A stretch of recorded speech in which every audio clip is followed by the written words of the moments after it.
Dear children, today I am starting my second video of chapter Manufacturing Industries. I hope you all have watched my first video, and then after watching my first video you will see my second video, okay, for continuity and for more understanding. So in this video we are going to take first classification of industries. Classification on various bases. We are going to classify industries on 5 major bases. These bases and their classification you have to keep in mind. Sometimes they ask simply the differentiate between this and this industry, and sometimes they ask what is the basis of the classification of industries. So both are very important, classification also and on what basis they have been classified, both are very important. So first we will take on the basis of source of raw material.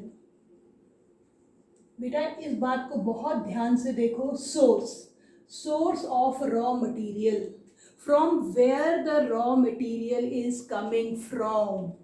If it is coming from agriculture, simply it is agro-based industry, and if it is coming from minerals, it is mineral based industry. तो source याद रखना है, source of raw material, कहाँ से raw material आ रहा है, तो it is agro based and mineral based.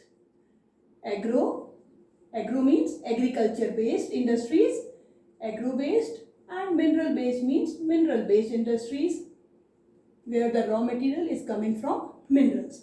इसके बाद एक एक एग्जाम्पल दे देंगे.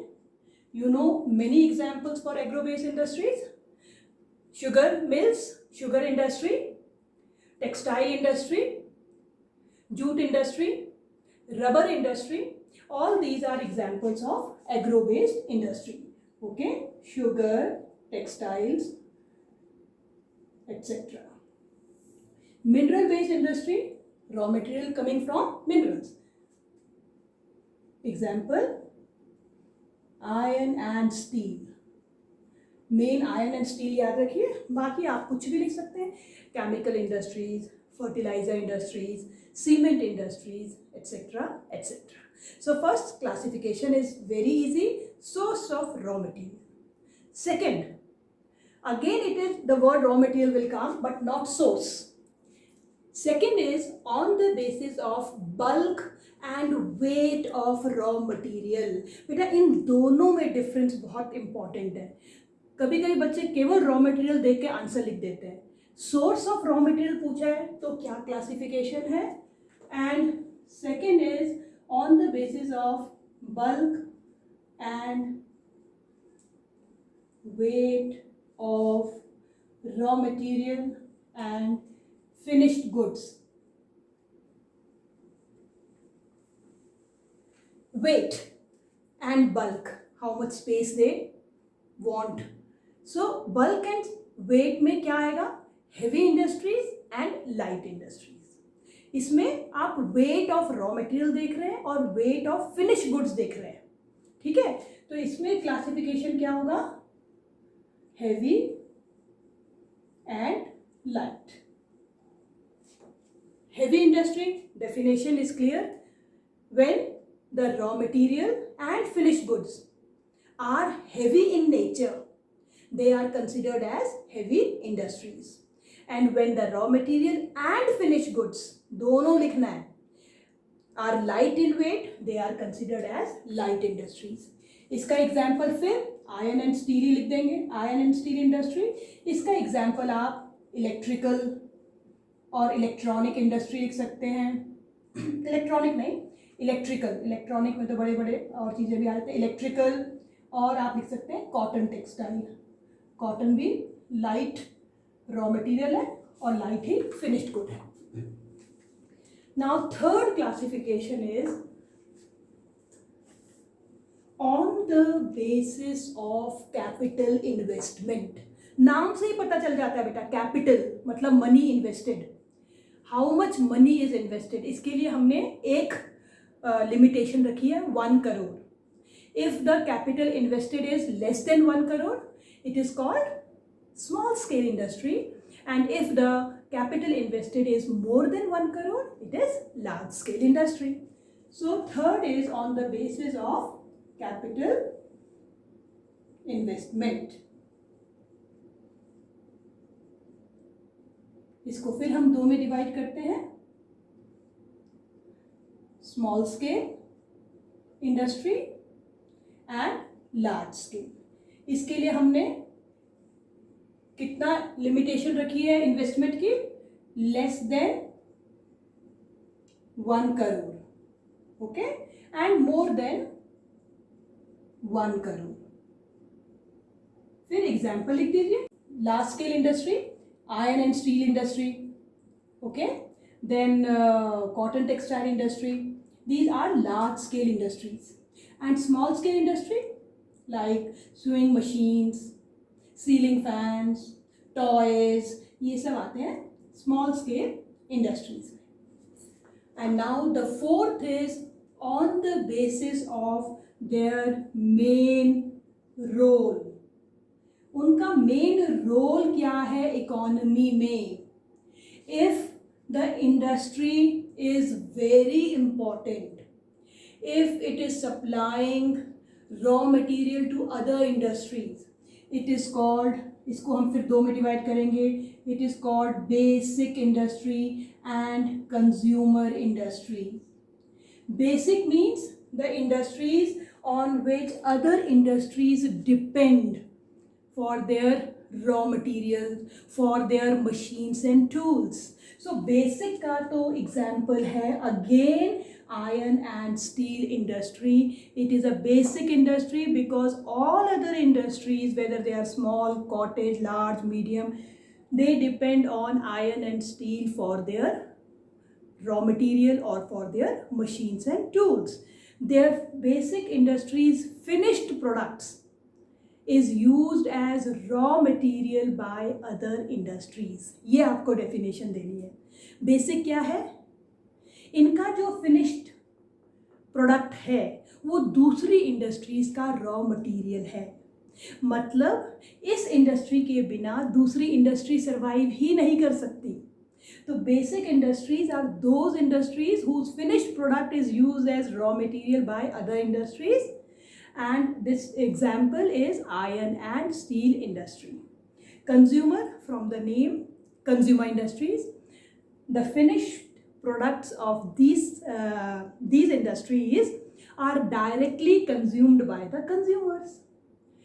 हम मार्केट से जाते हैं, फर्नीचर लिया, फ्रिज लिया, टीवी लिया, ब्रेड लिया, पिज़्ज़ा लिया, ये सब क्या है, consumer industries, because their goods are directly consumed by us or by consumers. Okay, last classification is beta on the basis of ownership. On the basis of ownership, who owns the factory or industry. Okay, so they are of 4 types. अभी तक सब 2 types पढ़ रहे थे. On the basis of ownership there are 4 types of industries. Private,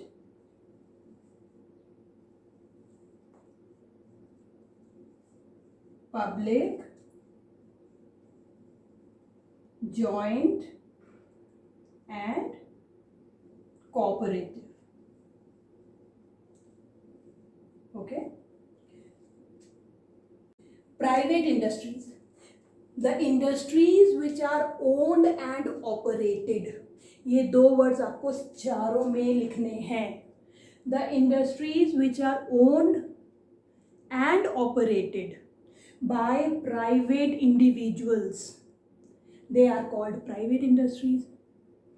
Tata Group of Industries, Bajaj Group of Industries, Godrej, Reliance, ये सब क्या है, private industries. ओके, 2 वर्ड्स क्या बोले, the industries which are owned, जिनका मालिक owned, and operated by private individuals.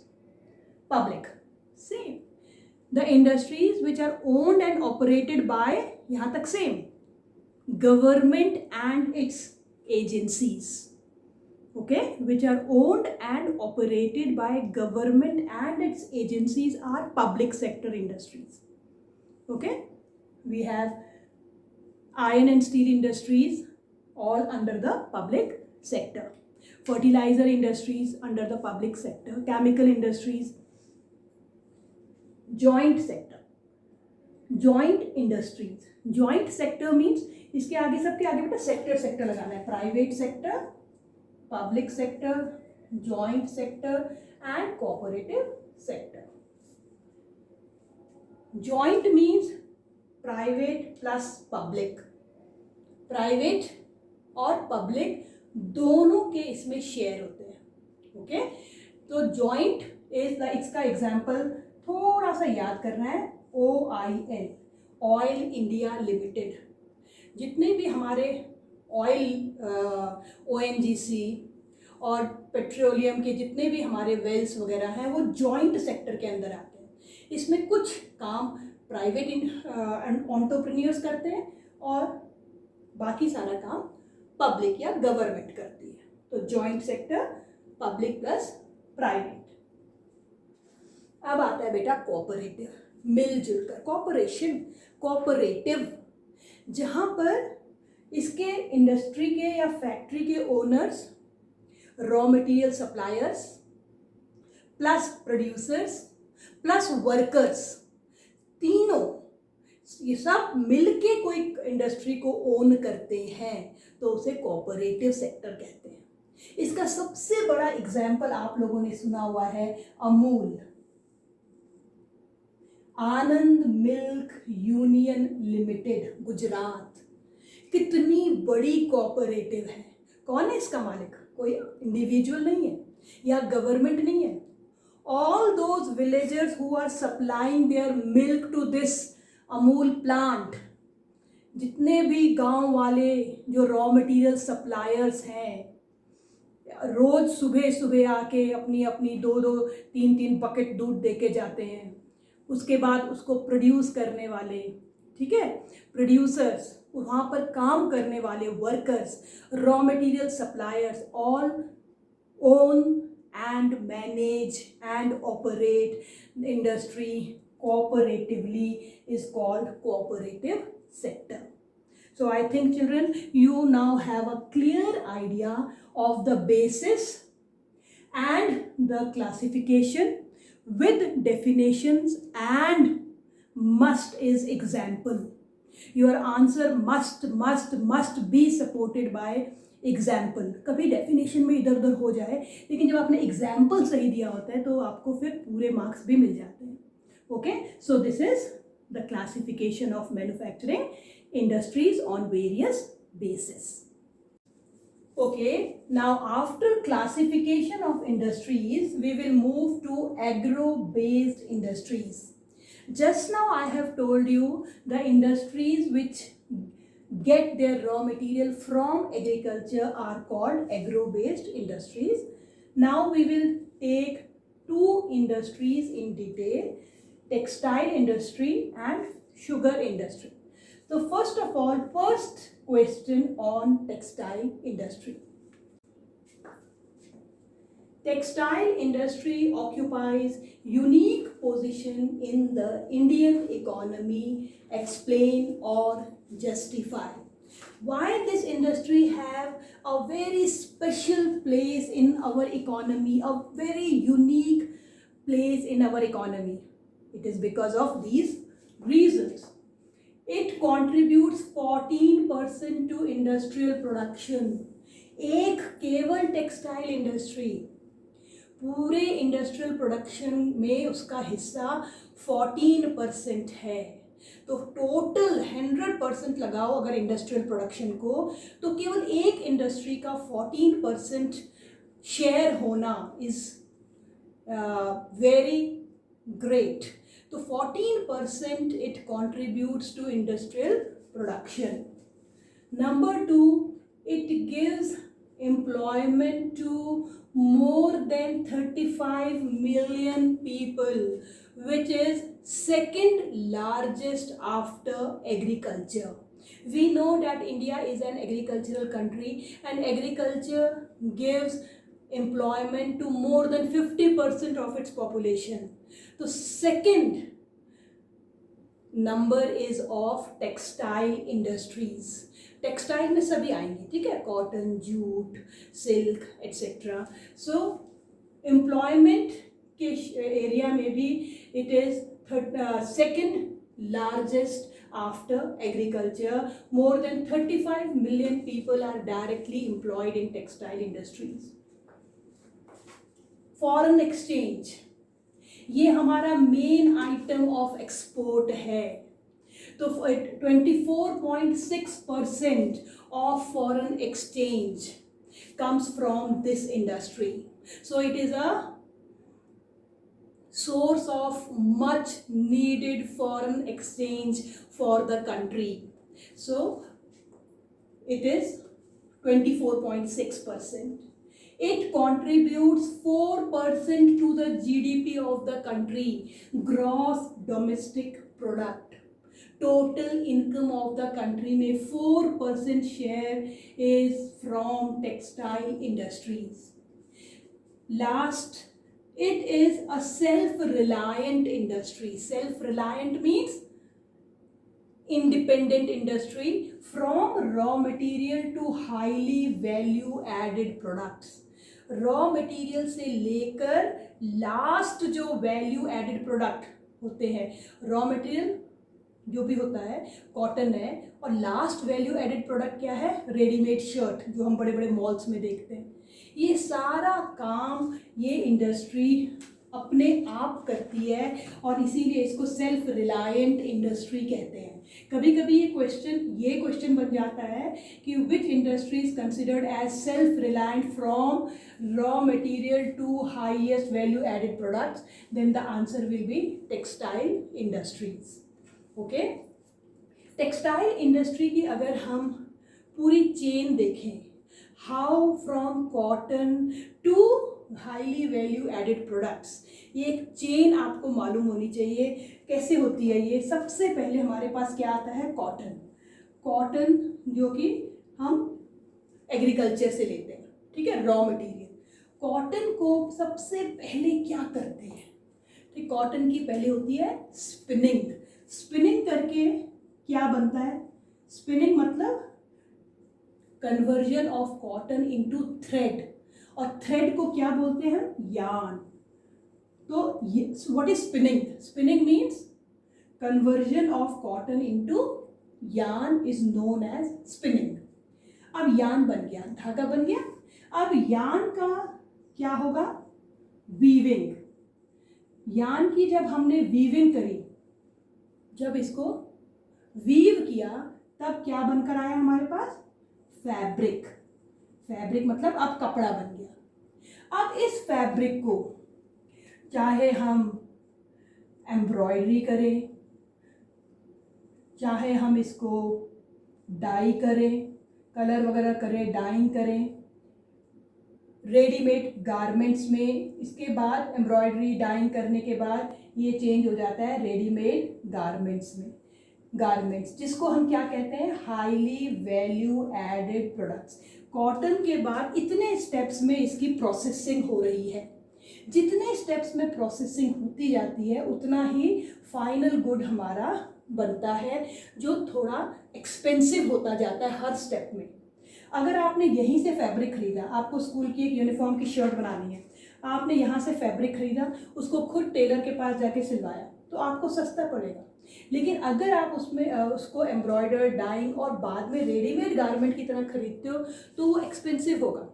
तो यही रेडीमेड गारमेंट जब हम एक्सपोर्ट करते हैं, then it earns foreign exchange for the country. Okay, so you must remember the meaning of this word spinning, weaving. Okay, spinning is conversion of cotton into yarn, weaving is conversion of yarn into fabric. Okay, next, after the importance of textile industries, we are going to study two textile industries in detail, cotton textile first and then later on jute textile. Now first, cotton textile. For 1 mark question, where was first cotton textile mill established in India?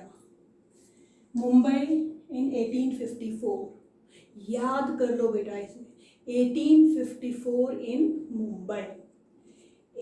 These cotton textile mills are 80% under the private hands.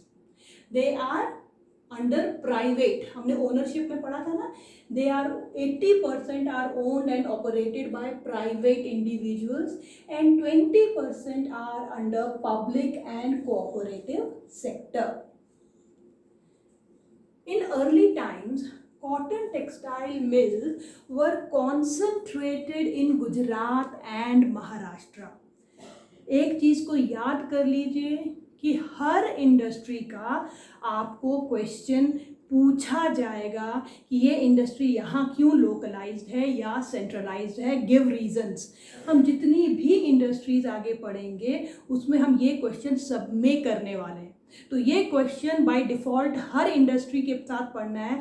तो first हम इसमें पढ़ रहे हैं cotton textile. Why in early times cotton textile industry was concentrated in Gujarat and Maharashtra.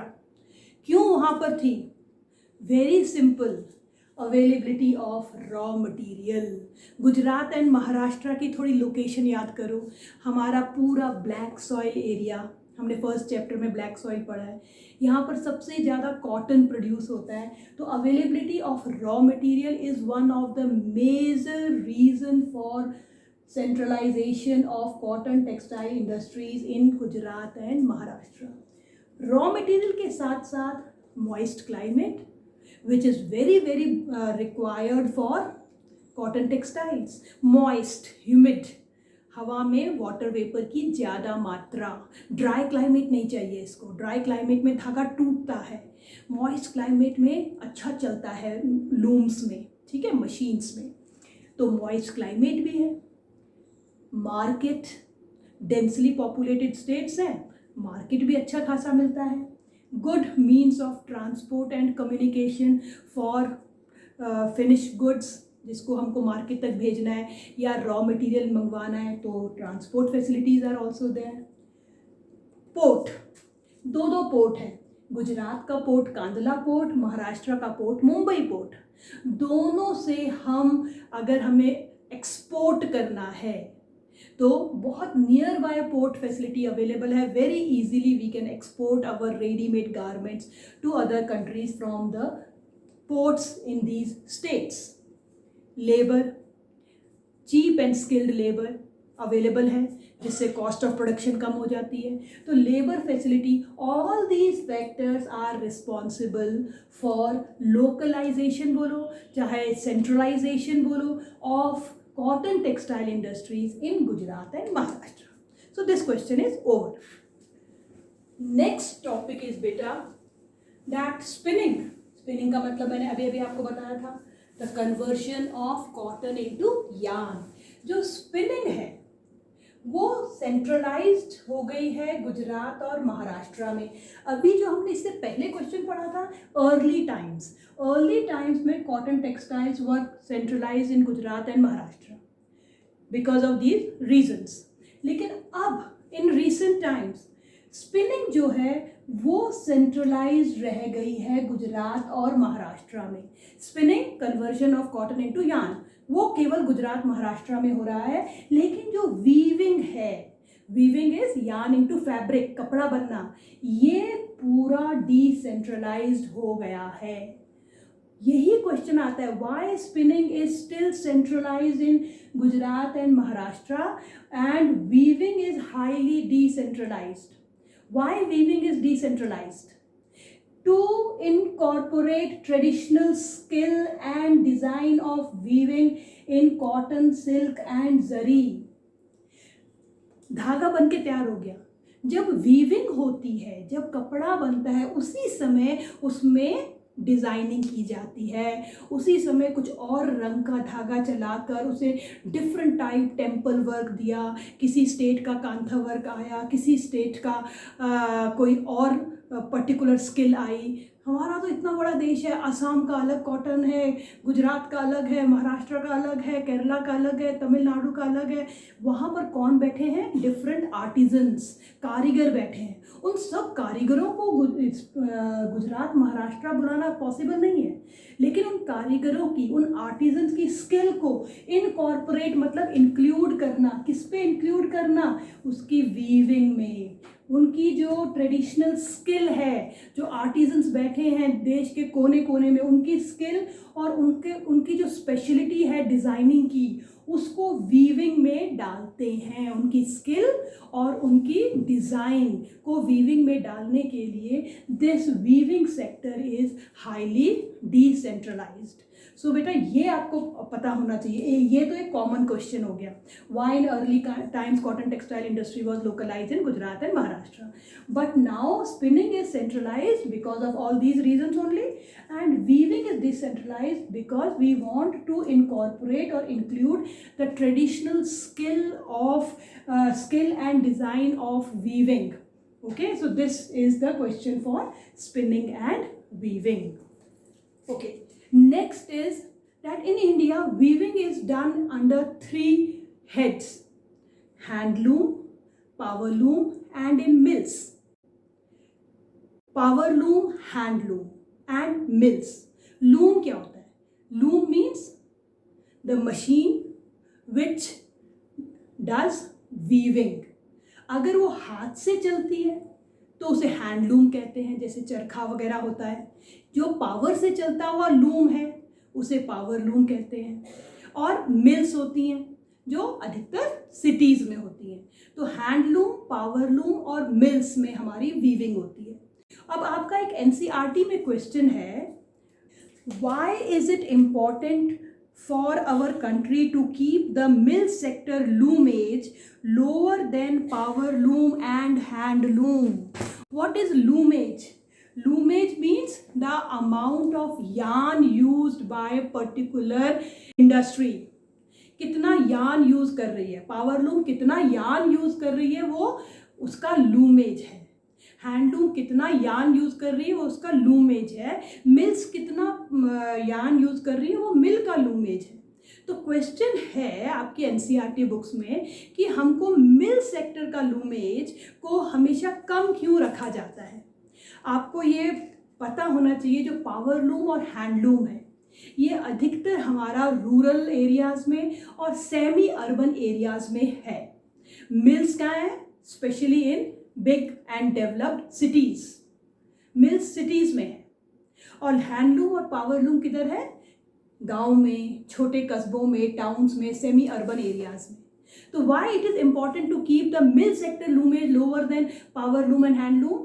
It is because number 1, power loom and handloom gives employment to rural people. Employment. It brings more prosperity and develops the economy of village.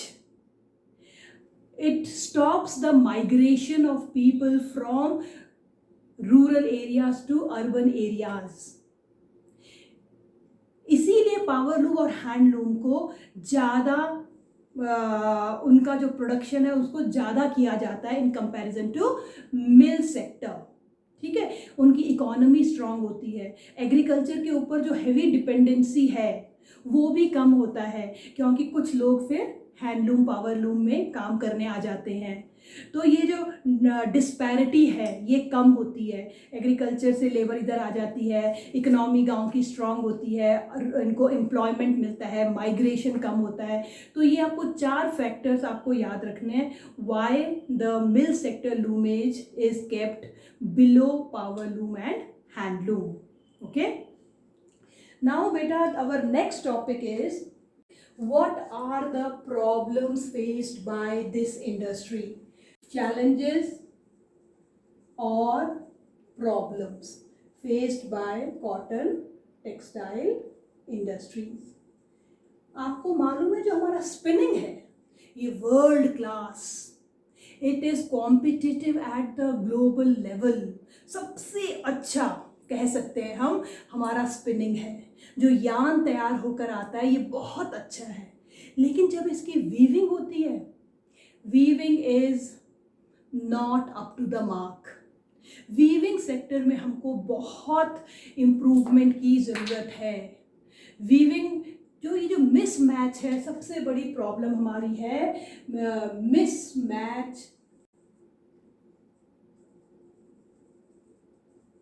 Between spinning and weaving sectors. इसकी बहुत हमको mismatch की problem देखने को मिलती है। इसीलिए क्या होता है, हम यार्न को ही एक्सपोर्ट कर देते हैं। वीविंग तो इतनी अच्छी क्वालिटी की है ही नहीं। हमारी मशीन्स जो हमारे पास वीविंग की मशीन्स हैं, वो हाई क्लास यार्न को यूज़ ही नहीं कर पा रही हैं।